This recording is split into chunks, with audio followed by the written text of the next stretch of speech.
So for today's video, magluluto ako ng ginisang ampalaya. So dahil nga magva-Valentine's na bukas, so para sa mga walang ka-Valentino, ito ang ulam para sa inyo. At maglalagay na nga tayo ng mantika sa ating kawali at sinimulan na nating maggisa ng sibuyas, bawang at kamatis.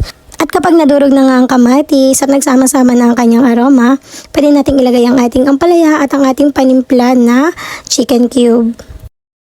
So, imekos-mekos lang natin yan. At syempre, pampadagdag ang ating malunggay powder. At ang nilagay ko rin ay ang ating white pepper. So, haluin lang natin. At pagkatapos nito, hayaan lang natin siyang maluto kahit mga 1 minuto. At pagkatapos nito, inilagay ko na rin yung ating binating itlog. So, mga 3 piraso ang ginamit ko dito para kahit papano, mas marami talaga tayong itlog na makakain. At hinalo-halo ko na nga lang siya hanggang sa matuyo ito. So, ito yung aking technique.